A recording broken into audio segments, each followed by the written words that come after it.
Meron kami bagong dog. Babae nga pala siya at ang pangalan niya ay Athena. Tingnan niyo naman, napaka-cute niya, 'di ba? Nakita lang namin siya dito sa harapan ng bahay. Kaya naman kinuha ko kaagad siya. At ayun nga yung itsura niya, ganyan lang siya palagi nakatitig. Kaya naman namin nalaman yung pangalan niya, tinignan ko yung damit niya. At ang nakalagay nga dito ay Zoe Athena. Mabuti na nga lang at hindi siya aggressive. Nagpapahawak talaga siya ng muka. Pero kahit ganyan kaamo yung mukha niya, talaga namang may tinatago din siyang kamalditahan. Ayan, tingnan niyo, sobrang ako curious sa kanya si Tatiana kaya nilalapitan siya. Pero nagagalit na lang siya ng walang dahilan. Ayan, tingnan niyo, feel at home talaga siya, patalon-talon pa dyan sa kama. At kapag may narinig talaga siyang ingay, talagang tatahulan niya. Tignan niyo naman, tinitignan lang siya ng mga anak ko. Naninibago siguro siya dito sa bagong bahay niya. At ayan, habang pinipicturean ko nga si Kisses dito sa bago nilang treats, nakikisit pretty din siya. Ewan ko ba, pero may pagkakahawig talaga siya kay Dos. Tignan niyo naman, pati si Tatiana talaga naman nakikisit pretty din. Ilang oras na ngayon lumipas pero naninibago pa din siya. Tingin lang talaga siya ng tingin sa paligid. At eto nga, sobrang naloka ako kasi pag nagugutom to mga alaga ko, nagsisit pretty. At nagulat na lang talaga ako, nagsit pretty siya bigla. Nakikipagpaligsahan talaga siya kay Kisses sa pag-sit pretty. Joke nga lang pala yun kasi si Dos to, puro madumi na kasi yung damit nila. Kaya nga pinasuot ko muna si Dos ng pambabae. At tignan niyo naman, bagay na bagay sa kanya maging babae. Feel na feel niya talaga. At ayan, nakita ko nga si Tatiana, binubuksan niya to. Lagi ko talaga siya nakikita dito tumatambay. Hinangat-ngat niya nga yan. Minsan nga yan talaga yung dahilan kung bakit sila nag-aaway ni Rocky. Kasi minsan nga busy si Tatiana dyan magngat-ngat tapos nilalaro siya ni Rocky. Tapos nga kapag hindi pumayag si Tatiana, nagagalit si Rocky. Pang 1 week niya na nga palang may regla ngayon. Kaya naman irritable din talaga siya kila Rocky at Dos. Tinutungtungan kasi siya ng dalawang boys. At ayun nga, kinabahan na naman ako kasi hanap ako ng hanap tapos hindi ko siya makita. Yun pala, kaya palang ginangat-ngat niya yun kasi gusto niya dyan matulog. Siguro nga para hindi siya guluhin nila Rocky at sobrang lamig din. Minsan nga doon pa siya sumisiksik sa may damitan nila. Kaya naman nung nakita ko to, nilipat ko kaagad yung mga damit. Nilagyan ko nga lang pala ng carpet yung loob para dyan talaga siya matutulog. Kung magtataka kayo kung bakit nasira, sinira nga pala yan ni Dos. Ayan, tingnan nyo, naghihintay na yung bata. At ayun na nga, pumunta na nga siya dun sa loob. Gustong gusto niya talaga yung ginawa ko. Kapag kasi nandiyan na siya sa loob, hindi na siya kinukulit nitong dalawa. Kaya naman sobrang komportable niya. Maya-maya nga, nagulat ako si Kisses na yung nakahiga dito. Grabe, mukhang pinaalis niya pa si Tatiana. Napakaselosa kasi talaga nito kapag nakita niya kay Tatiana, talagang aagawin niya. Ayan, tingnan niyo, napakapapansin niyo. Ayaw niya talagang umalis dyan kasi nga pag umalis siya, si Tatiana pupunta dyan. At ito na nga, hindi ko alam kung bakit nagkakagulo itong dalawa. Yan pala, nahanap na ni daddy niya yung matagal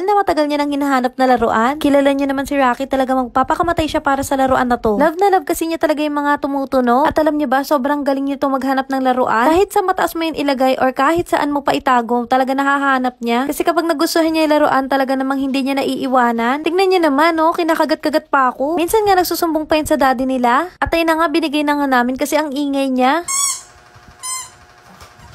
Umiiyak nga siya kapag hindi mo binigay. At kapag binigay mo naman, papatunugin niya talaga ng papatunugin niya laruan na yan. Kaya naman pumili ka na lang kasi parehas lang maingay.